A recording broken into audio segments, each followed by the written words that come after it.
Hello दोस्तों, स्वागत है आपका एक और इस नई वीडियो में और आप देख रहे हैं बिग इंडिया टीवी। साथियों, देश में 2024 का लोकसभा चुनाव जारी है और ऐसे में 4-5 बड़ी खबरें बहुजन समाज के लिए आ रही है।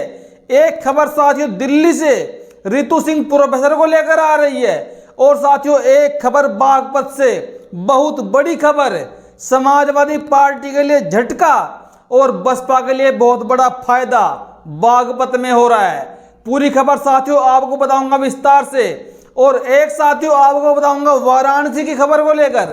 वाराणसी में बहन जी ने अपना एक दबंग मुस्लिम प्रत्याशी प्रधानमंत्री मोदी जी के सामने मैदान में उतारा है और बात करूंगा आपके सामने जो 4-5 मोटी मोटी बातें बसपा सुप्रीमो ने अपनी रैलियों में बोली है, जो आपके लिए जानना साथियों बेहद जरूरी है।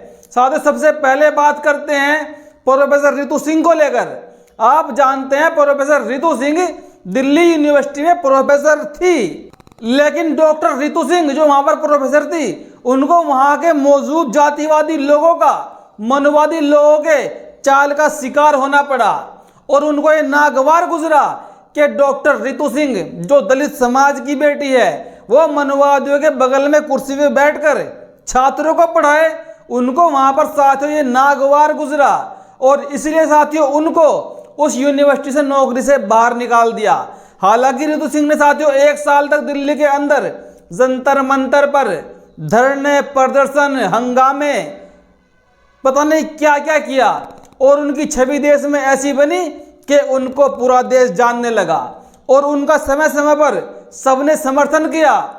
आम आदमी पार्टी ने भी समर्थन किया, चंद्रशेखर आजाद ने समर्थन किया, एडवोकेट भानु प्रताप ने समर्थन किया, बहन कुमारी मायावती ने समर्थन किया और समाजवादी पार्टी ने भी साथियों उनका समर्थन किया। लेकिन साथियों उनको उनकी नौकरी वापस नहीं मिली।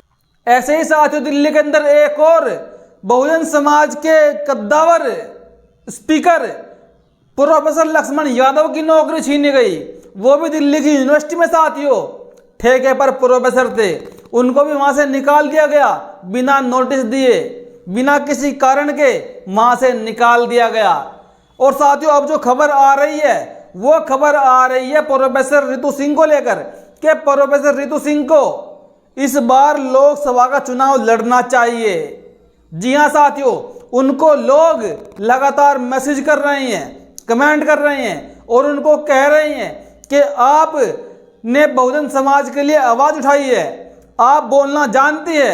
अगर आप संसद में एक बारी पहुंच गई तो आप हकीकत में ही वहां पर जाकर बहुजन समाज के लोगों की आवाज को बुलंद करोगी और इसलिए लोग उनको इस बार चुनाव में लाना चाह रहे हैं। साथियों आप उनकी इस वीडियो को देखिए जो रितु सिंह ने खुद बताई है। देखिए इस वीडियो को। साथियों वीडियो पूरी देखना और अपने सुझाव कमेंट बॉक्स में जरूर देना। जय भीम। डॉक्टर रितु सिंह से तकरीबन 1 से 1.5 महीने से ये सवाल किए जा रहे हैं, कमेंट्स के थ्रू, मैसेजेस के थ्रू बार बार पूछा जा रहा है कि आपका अगला प्लान क्या है, आप चुनाव क्यों नहीं लड़ रही और आपको चुनाव लड़ना चाहिए, आपको संसद में पहुंचना चाहिए, आपने ये लड़ाई लड़ी है। हम पे हमारे नेता थोपे जाते हैं। समाज का ये कहना कि पार्टी या नेता दे देती हैं, जो भी नेता है, जो भी लीडर है, उनको बोल देती है कि ये हमने आपको आपका प्रतिनिधि दे दिया है, इसको चुने और इसको वोट करें। लेकिन वो हमारा नेता नहीं होता, वो हमारी बात नहीं करता वहां जाकर। हमें हमारा नेता वो चाहिए जो हमारे लिए लड़ रहा हो, जो जंग के मैदान में हमारे सामने खड़ा हो। इस तरीके के तमाम सवालों के जवाब मुझे लगता है कि मेरा बहुत कोशिश करती हूँ कि मैं मैसेजेस के थ्रू आपको जवाब दे सकूं और मैं देती भी हूं, लेकिन इतने सारे मैसेजेस के जवाब मुझे लगा कि इस वीडियो के राहे में दे दूं।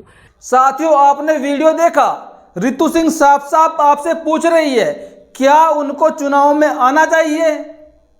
ये आपकी जिम्मेदारी है, आप बताइएगा कमेंट करके क्या उनको इस बार 2024 के लोकसभा चुनाव में चुनाव लड़ना चाहिए। अगर लड़ना चाहिए तो कौन सी पार्टी से लड़ना चाहिए। साथियों हमारे चैनल की तरफ से उनके लिए राय है कि रितु सिंह को बहुजन समाज पार्टी से 2024 का लोकसभा चुनाव लड़ना चाहिए और बसपा सुप्रीमो को भी रितु सिंह को टिकट दे देना चाहिए। जैसे बहन जी ने शंभू कुमार सिंह को टिकट दे दिया, डॉक्टर इंदु चौधरी को टिकट दे दिया, ऐसे इस बेटी को भी आगे बढ़ाना चाहिए। और बेटी में साथियों बड़ा जोश कूट कूट कर भरा हुआ है अपने समाज के प्रति। तो साथियों आप इस पर क्या कहेंगे, अपनी प्रतिक्रिया जरूर दे। अब साथियों बात करते हैं समाजवादी पार्टी को जो बड़ा झटका लगा है बागपत के अंदर।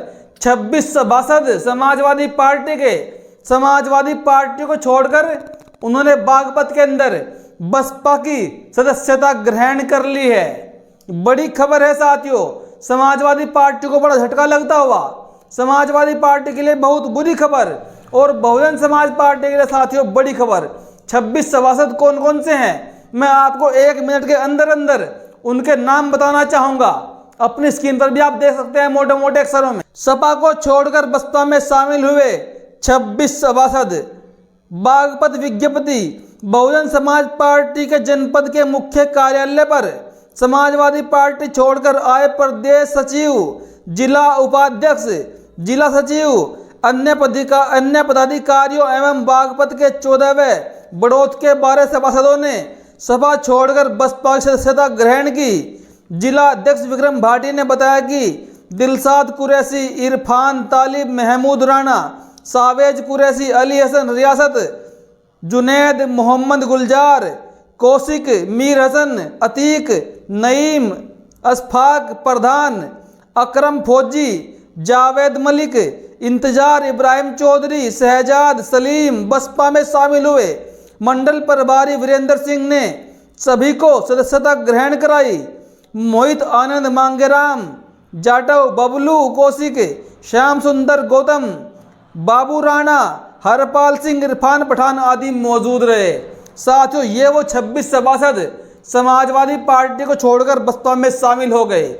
और साथियों मैं एक खबर देख रहा था, एक न्यूज चैनल है सोशल मीडिया पर, उन्होंने बागपत के पूरे जिले का सर्वे कर डाला और बागपत में साथियों पूरा का पूरा गुर्जर समाज एक तरफा बसपा प्रत्याशी परवीन बैसला के समर्थन में वोट डालने के लिए तैयार है। और वो लोग बता रहे हैं कि उनकी सबसे बात भी होती है सर्व समाज का वोट, 36 बिरादरी का वोट साथियों इस बार बागपत के अंदर बसपा के प्रत्याशी परवीन बैसला को मिलने जा रहा है। अब थोड़ी सी बात करूं साथियों, समाजवादी पार्टी ने सुल्तानपुर की लोकसभा सीट पर भीम निषाद को लोकसभा का टिकट दे दिया। और ये खबर साथियों आज की है। और वहां पर बीएसपी की तरफ से उदराज वर्मा मैदान में है। अगर मैं आपको सुल्तानपुर का समीकरण समझाऊं, थोड़ा गौर करिएगा, मात्र 30 सेकंड लगेंगे आपको बताने में। और बीजेपी की तरफ से सुल्तानपुर की सीट पर मेनका गांधी मैदान में है। साथ सुल्तानपुर के अंदर 20% मुस्लिम मतदाता है, 20%। और साथियों दलित 21% है सुल्तानपुर के अंदर। और बाकी साथियों लगभग 4% सुल्तानपुर में मात्र सवर्ण समाज के लोग हैं। और 55% साथियों एक बड़ी आबादी ओबीसी समाज की है। और ये ओबीसी समाज भी साथियों बहुत ज्यादा निर्णायक रहता है इस सीट पर कि किस प्रत्याशी की जीत होगी।